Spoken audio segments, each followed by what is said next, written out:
Hello my dear student, आप सभी का स्वागत है हमारे study channel online study series में। स्टूडेंट, आज हम पढ़ेंगे एक हिंदी के बहुत ही महत्वपूर्ण वायरल मॉडल पेपर जो कि 2025 के बोर्ड परीक्षा में सीधे सीधे छप करके आने वाला है। स्टूडेंट, यह वीडियो आपके लिए बहुत ही खास होने वाली है क्योंकि इस वीडियो को आप लोग शुरू से अंत तक देख करके चले जाते हैं तो हिंदी में 70 में 70 नंबर लाने से कोई भी नहीं रोक सकता है। तो चलिए बिना देर किए वीडियो को स्टार्ट करते हैं और वीडियो के एक एक पॉइंट को अच्छा तरीके से समझते हैं, पढ़ते हैं। चलिए देखिए बाबू, सबसे पहले आपको ऐसा ही पेपर मिलेगा। आपको यहाँ पे अनुक्रमांक जो है अपने एडमिट कार्ड से देख करके तुरंत भर लेना है। उसके बाद आप यहाँ अपना नाम भर देंगे। उसके बाद मुद्रित पृष्ठों की संख्या जो है उसको अच्छे तरीके से मिला लेना है। सारे क्वेश्चन को शुरू से लेकर के अंत तक देख लेना है ताकि पूरा बढ़िया से पेपर मिल जाए, कोई छूटा हुआ पेपर ना मिले। ठीक है, ये आपका विषय का कोड होता है। विषय का कोड आप लोग देख पा रहे हैं 801 MB है। उसके बाद यह 2025 हिंदी बोर्ड परीक्षा के लिए एक वायरल मॉडल पेपर है। आपको 70 नंबर का जो है पेपर आएगा। आप सभी लोग जानते हैं आपके हर सब्जेक्ट 70 नंबर का ही आएगा। ठीक है, तो चलिए हमें समय मिलेगा 3 घंटे 15 मिनट। 15 मिनट क्यों मिल रहा है बाबू? तो 15 मिनट हमें पेपर को अच्छे तरीके से पढ़ने के लिए मिल रहा है। उसमें हम अपने जो भी है कॉपी का रोल नंबर सभी चीजें भर लेंगे। तो चलिए एक एक बात को समझते हैं। निर्देश क्या है हमारा? निर्देश को अच्छे तरीके से हम लोग समझते हैं। उसके बाद ठीक आगे वीडियो को बढ़ाते हैं। देखिए मेरे प्यारे बच्चों, निर्देश क्या है? आपको निर्देश में पढ़ना है कि देखिए प्रारंभ के 15 मिनट परीक्षार्थियों को प्रश्न पत्र पढ़ने के लिए निर्धारित है, यानी आपको प्रश्न पत्र इसमें पढ़ लेना है। प्रश्न पत्र 2 खंड अ और खंड ब में विभाजित है। खंड अ और खंड ब में यह जो आपका पेपर है विभाजित है। इसमें आगे लिखा गया है कि प्रश्न पत्र के खंड अ में बहुविकल्पी प्रश्न है, MCQ क्वेश्चंस है, जिसमें सही विकल्प का चयन करके आपको OMR शीट पर नीले अथवा काले बार पॉइंट पेन से सही विकल्प वाले गोले को पूर्ण रूप से काला करके चले आना है। जो खंड अ है उसमें बहुविकल्पी प्रश्न है, आप सही तरीके से OMR शीट पर जो है भर के आइएगा। आगे है खंड अ में बहुविकल्पी प्रश्न है। प्रत्येक प्रश्न के लिए 1 अंक मिलेगा। आप लोग पहले से ही जानते हैं कि बहुविकल्पी प्रश्न के लिए हमें 1-1 नंबर मिलेगा। ठीक है, OMR शीट पर उत्तर अंकित किए जाने के पश्चात उसे काटे नहीं तथा इरेजर एवं व्हाइटनर आदि का प्रयोग नहीं करना है। यदि एक बार आपने जो गोला भर दिया वही आपको छोड़ के चले आना है। आगे क्या है? प्रत्येक प्रश्न के सम्मुख उनके निर्धारित अंक दिए गए हैं। ठीक है, तो चलिए ये तो हमारा हो गया बाबू निर्देश। अब निर्देश के बाद हम आगे वीडियो को बढ़ाते हैं और बहुविकल्पी प्रश्न वाले खंड अ को पढ़ते हैं। ठीक है, तो चलिए बहुविकल्पी प्रश्न है। देखिए बहुविकल्पी प्रश्न खंड अ में पढ़ेंगे। आपका पहला प्रश्न है कि बाबू गुलाब राय किस युग के लेखक है? आपको बताना है कि बाबू गुलाब राय किस युग के लेखक है। तो इसका राइट आंसर मेरे प्यारे बच्चों हो जाएगा कि द्विवेदी युग के लेखक है। आपको बिल्कुल अच्छे तरीके से देख लेना है और आप गोला जो OMR शीट मिला है उसमें भर के आ जाना है। चलिए मैं तब तक पढ़ा दे रहा हूँ। चिंतामणि किस विधा की रचना है? निबंध विधा है, कविता है, नाटक है या कहानी है? तो चिंतामणि जो है बाबू वो एक निबंध विधा की रचना है। तो आपका ऑप्शन ए बिल्कुल सही हो जाएगा। गबन किसकी रचना है? मुंशी प्रेमचंद्र, जयशंकर प्रसाद जी, निराला जी एवं हरि कृष्ण प्रेमी जी है। तो गबन का बाबू ऑप्शन क्या हो जाएगा? मुंशी प्रेमचंद्र, यानी ऑप्शन ए बिल्कुल सही हो जाएगा। आपका 4 नंबर क्वेश्चन है कि शुक्ल युग की समयावधि है 1936 से लेकर के 1943 तक, या 1919 से लेकर 1938 तक, या 1900 से लेकर के 1918 तक, या उपरोक्त में से कोई नहीं। तो इसका राइट आंसर मेरे प्यारे बच्चों हो जाएगा ऑप्शन संख्या बी। अब चलिए आगे वाले क्वेश्चन को देखते हैं। देखिए आगे का हमारा क्वेश्चन क्या है।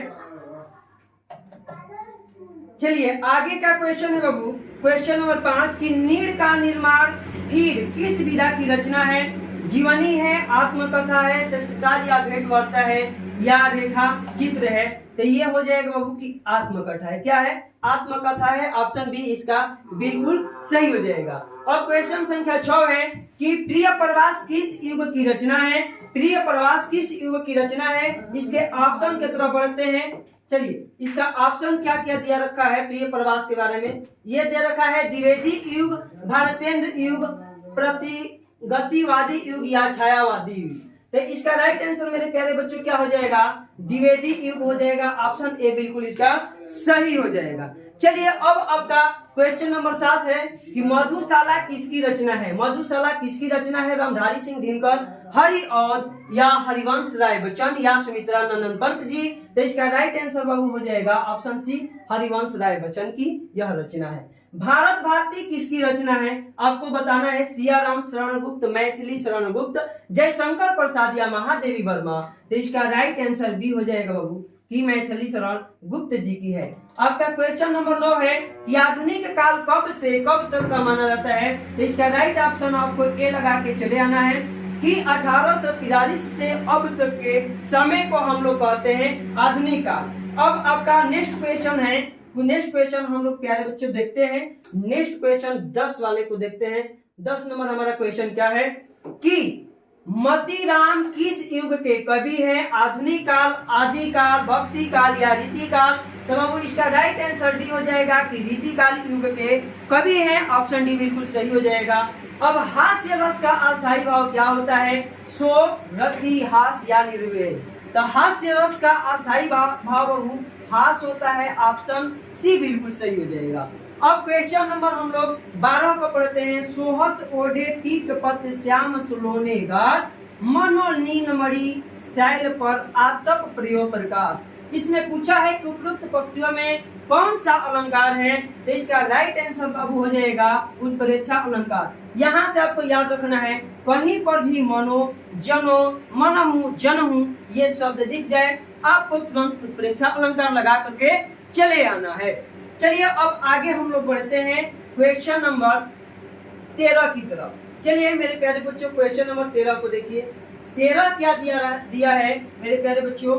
क्वेश्चन नंबर 13 दिया है कि रोला छंद में कुल कितने चरण होते हैं। ये ग्रामर वाला सेक्शन है, इसको बिल्कुल अच्छे तरीके से याद करके चले जाना है। तो देखिए रोला छंद में जो चरण होते हैं वो 4 होते हैं। ऑप्शन सी बिल्कुल यहाँ से सही हो जाएगा। अब चलिए आकर्षण शब्द में किस उपसर्ग का प्रयोग किया जाता है। उपसर्ग क्या है, तो किसी शब्द के आगे लगने वाले जो है होते हैं, ठीक है। उपसर्ग को किसी भी शब्द के आगे ही प्रयुक्त किया जाता है। तो देखिए आकर्षण शब्द में कौन सा उपसर्ग का यूज हुआ है, तो आ उपसर्ग का यूज हुआ है, यानी ऑप्शन डी बिल्कुल यहाँ से सही हो जाएगा। क्वेश्चन संख्या 15 है, रचना के आधार पर वाक्य के कितने भेद हैं। रचना के आधार पर वाक्य के कितने भेद है, 2, 5, 6 या 3। तो आपको बता देना है कि रचना के आधार पर जो भी वाक्य के भेद होते हैं मेरे प्यारे बच्चों वो 3 होते हैं। इसलिए आपसे ऑप्शन नंबर डी यहाँ से बिल्कुल सही हो जाएगा।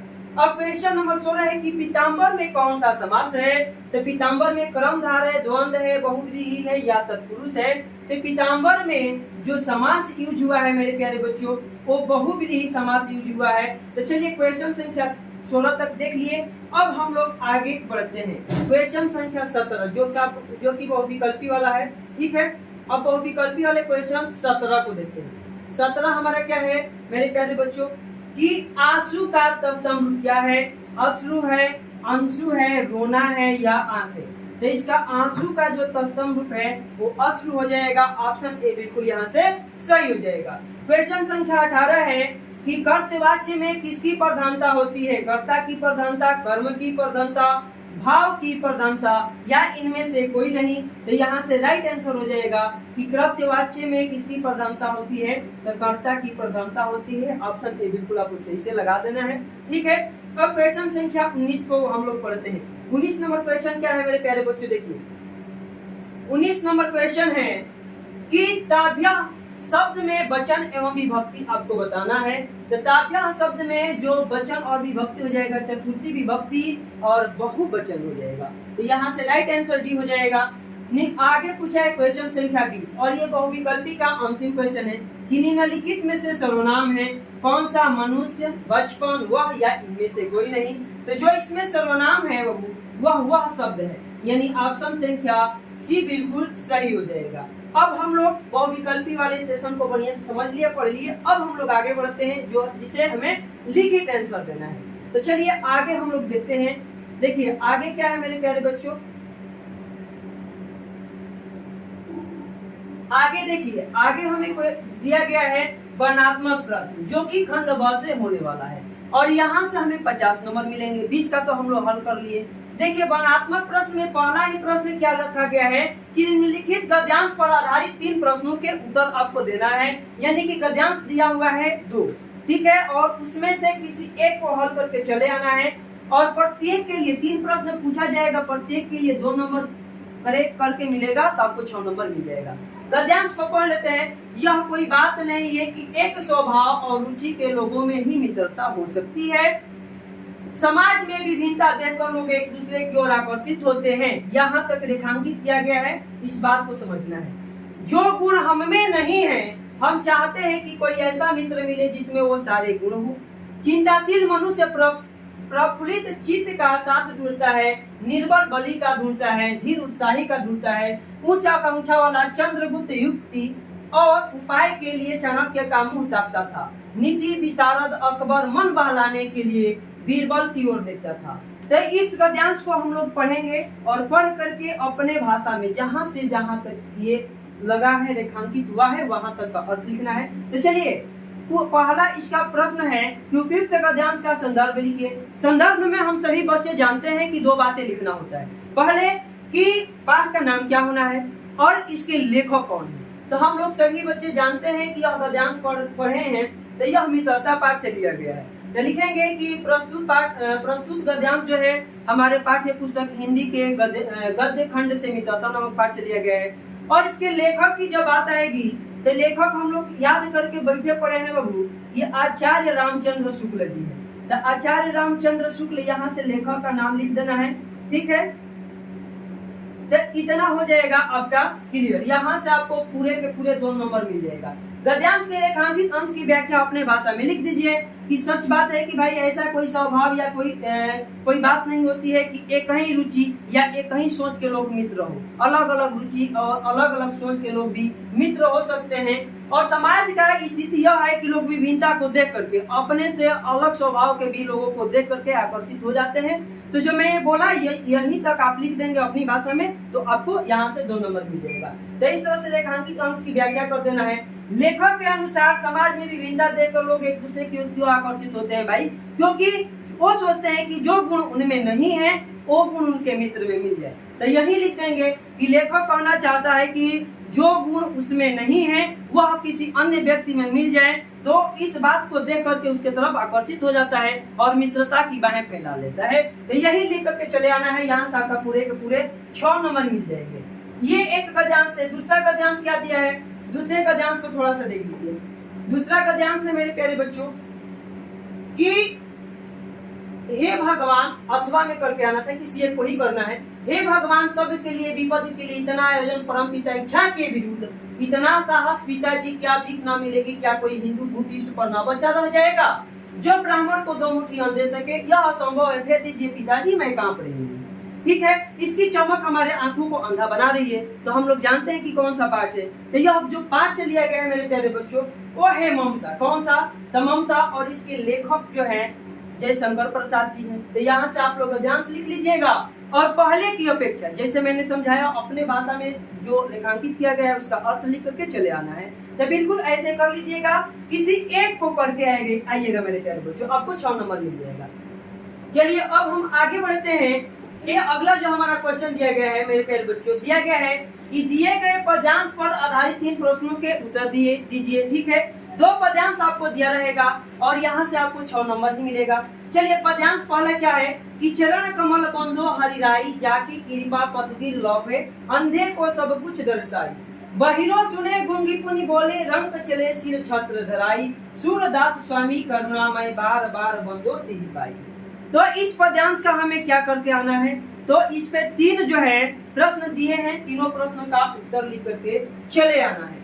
देखिए अब आगे हम करेंगे क्या, 3 प्रश्न देखते हैं कौन कौन सा दिया है इस पद्यांश से संबंधित। तो चलिए आपका पहला प्रश्न दिया गया है कि उपयुक्त पद्यांश का संदर्भ व्याख्या संदर्भ लिखिए।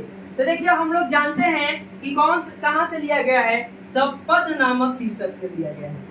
ठीक है, और इसके लेखक कौन से हैं, तो सूरदास जी हैं। तो 2 बात आपको लिख करके चलाइएगा, जिस पाठ से लिया गया है उसका और लेखक का। ठीक है, रेखांकित अंश की व्याख्या कीजिए। तो देखिए रेखांकित अंश की व्याख्या हमें यहाँ से करना है कि बहिरो सुने गूंगी पुनि बोले रंग चले सिर छत्र धराई। मतलब ये सूरदास जी कहते हैं कि जिनके ऊपर ईश्वर की कृपा हो जाए, भगवान की कृपा हो जाए, उनके कृपा से बहरा व्यक्ति भी सुनने लगता है और गूंगा भी बार बार बोलने लगता है। रंग चले सिर छत्र धराई, जो गरीब व्यक्ति भी है वह राजा के समान मुकुट धारण करके चलने लगता है। तो इस तरह से रेखांकित अंश की व्याख्या कर देंगे और पूछ रहा है कि उपयुक्त पंक्तियों में कौन सा अलंकार है।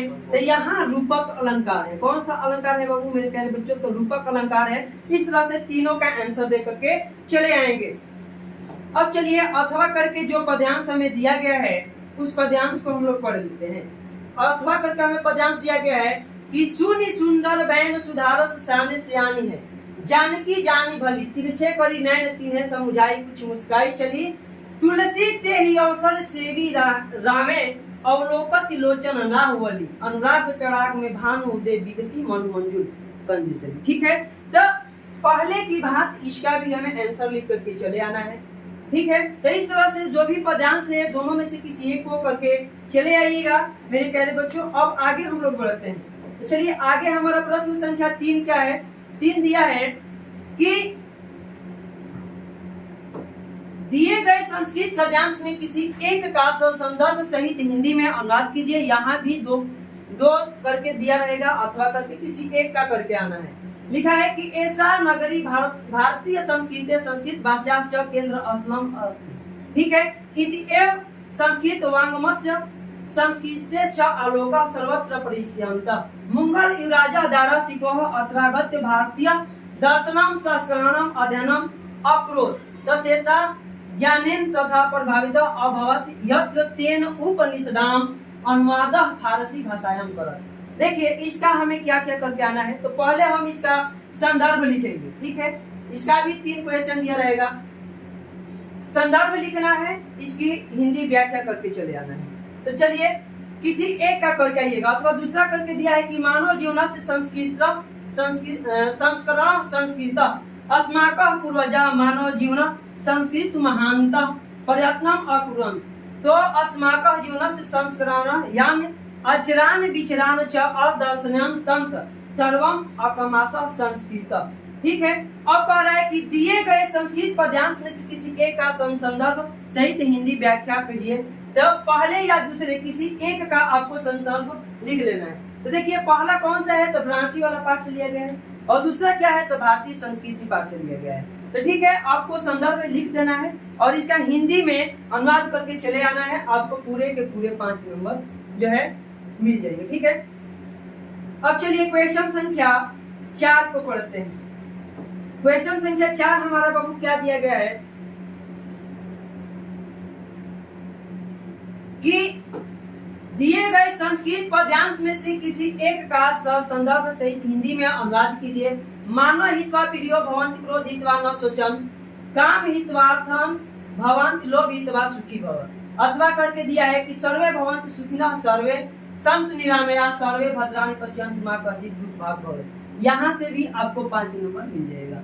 आपको संदर्भ इसका लिख देना है और हिंदी में अनुवाद करके चले आना है। तो बिल्कुल अच्छे तरीके से तैयार करके जाइएगा, दोनों में से कोई एक न एक जरूर आएगा। ठीक है, आगे का क्वेश्चन है क्वेश्चन संख्या 5 कि अपने पठित खंड काव्य के आधार पर निम्नलिखित में से किसी एक का उत्तर दीजिए। ठीक है, आपको पूरे के पूरे कितने नंबर मिलने वाले हैं? 3 नंबर। तो खंड काव्य जो भी है देख लेते हैं। चलिए आगे दिया है बाबू, देखिए आगे बहुत खंड काव्य दिया है। सभी जिले, देखिए खंड काव्य के बारे में एक बात समझ लीजिए, सभी जिलों के लिए खंड काव्य अलग अलग होता है। आप जिस जिला से हैं उस जिला से संबंधित खंड काव्य आप अपने अध्यापक की सहायता से तैयार करके जाइएगा। ठीक है, अथवा सीरीज में भी दिया रहता है, उसको देख लीजिएगा, अथवा आप कमेंट में दीजिएगा ताकि हम लोग बता सके, क्योंकि यहाँ से हम किसी एक के बारे में क्यों बताएं, हर जिले का अलग अलग है।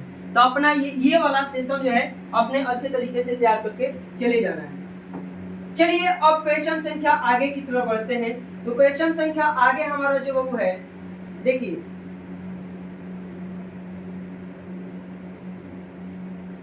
क्वेश्चन संख्या 6 है कि दिए गए लेखकों में से किसी एक का जीवन परिचय लिखते हुए उनकी एक प्रमुख रचना का उल्लेख कीजिए। 3 का नाम है डॉक्टर राजेंद्र प्रसाद, जयशंकर प्रसाद एवं आचार्य रामचंद्र शुक्ला। तो जीवन परिचय आपको किन्हीं एक का लिख करके चले आना है और उनकी एक रचना लिख देना है। आपको यहाँ से 3 नंबर और रचना के लिए 2 नंबर, पूरे के पूरे 5 नंबर मिल जाएंगे। और जीवन परिचय से संबंधित हम लोग अपने चैनल पर बहुत सारी वीडियो डाल रखी है, तो वहां से जा करके इनका तैयारी कर लीजिएगा। अब प्रश्न संख्या 6 का ख कह रहा है कि दिए गए कवियों में से किसी एक का जीवन परिचय देते हुए अपनी एक प्रमुख रचना का उल्लेख कीजिए। 3 नाम है गोस्वामी तुलसीदास, सुमित्रानंदन पंत और महाकवि सूरदास जी। तो देखिए किन्हीं एक कवि का आपको जीवन परिचय लिख करके चले आना है और उनकी एक रचना याद करके जाइए, 2 रचना याद करके जाइए ताकि ठीक रहेगा। आपको पूरे के पूरे 5 नंबर यहाँ से मिल जाएंगे। अब क्वेश्चन संख्या 7 को समझते हैं कि 7 में हमें करना क्या है मेरे प्यारे बच्चों। तो 7 नंबर क्वेश्चन कह रहा है कि अपनी पाठ्य पुस्तक में कंठस्थ कोई एक श्लोक लिखिए जो इस प्रश्न पत्र में न आया हो। तो आपको एक ऐसा श्लोक लिख देना है जो इस प्रश्न पत्र में नहीं आया हो। तो आप श्लोक लिखेंगे तो पूरे के पूरे आपको 2 नंबर मिलेंगे। और क्वेश्चन संख्या 8 को देखते हैं। 8 हमारा क्या है कि निम्नलिखित में से किन्हीं 2 प्रश्नों का उत्तर संस्कृत में लिख करके चले आना है। प्रश्न देखिए कितने रहेंगे। पहला है कि भारतीय संस्कृत मूल किम अस्ति, ठीक है। या तो आप इसका आंसर लिखिए, भारतीय संस्कृत नाम पाठ से लिया गया है, या आपका जो अगला 2 क्वेश्चन 3 क्वेश्चन दिए गए हैं उनको देखिए। अगला है कि पुरुष राज कह आसी चंद्रशेखर कह आसी या वीर केन पूजते। हम लोग जानते हैं वीर केन पूजते, वीर विनयन पूजते। तो किसी 2 का आपको उत्तर लिख करके अच्छे तरीके से चले आना है। अब 9 नंबर क्वेश्चन है कि निम्नलिखित में से किसी एक विषय पर निबंध लिखिए। पर्यावरण संरक्षण के उपाय, आतंकवाद कारण एवं निवारण, जनसंख्या लाभ एवं हानि, नारी सशक्तिकरण। तो किसी एक का निबंध मेरे प्यारे बच्चों लिखे हुए तो 7 नंबर आप सबको अच्छा से मिल जाएगा। तो निबंध वाले किसी एक का निबंध लिख लेना है। हम लोग प्रत्येक टॉपिक पर निबंध वाले वीडियो अपने चैनल पर डाले हैं, तो जा करके आप वहां से लिख लीजिएगा, याद कर लीजिएगा, तैयारी कर लीजिएगा, क्योंकि बहुत अच्छे तरीके से निबंध हम लोगों ने लिखवाया है। चलिए अब क्वेश्चन संख्या नेक्स्ट देखते हैं। क्वेश्चन संख्या हमारा 10 क्या कह रहा है। क्वेश्चन संख्या मेरे प्यारे बच्चों 10 है कि अपनी विशेष रुचियों का उल्लेख करते हुए अपने मित्र का एक पत्र लिखिए, अथवा उत्तर मध्य रेलवे को एक शिकायती पत्र लिखे जिसमें टिकट निरीक्षक द्वारा किए गए अभद्र व्यवहार का उल्लेख हो। तो किसी एक विषय पर पत्र लिख करके चले आना है। पत्र लिखने के लिए आपको यहाँ से 4 नंबर मिलेंगे, ठीक है। तो पत्र लिख लेंगे, इस तरह से आपका जो पूरा का पूरा पेपर है मेरे प्यारे बच्चों खत्म हो जाएगा। तो इस तरह से अच्छे से तैयारी करके चले जाना है ताकि हम आप लोग भी 70 में 70 नंबर ला सकें, ठीक है। तो अगर यह वीडियो आप सभी को अच्छी लगी है तो प्यारे बच्चों इस वीडियो को एक प्यारा सा लाइक कीजिए, अपने दोस्तों में शेयर कीजिए और हमारे चैनल पर यदि पहली बार विजिट किए हैं तो हमारे चैनल को सब्सक्राइब कर लीजिएगा। तब तक हम आपसे मिलते हैं अगली और नेक्स्ट वीडियो में। तब तक के लिए जय हिंद।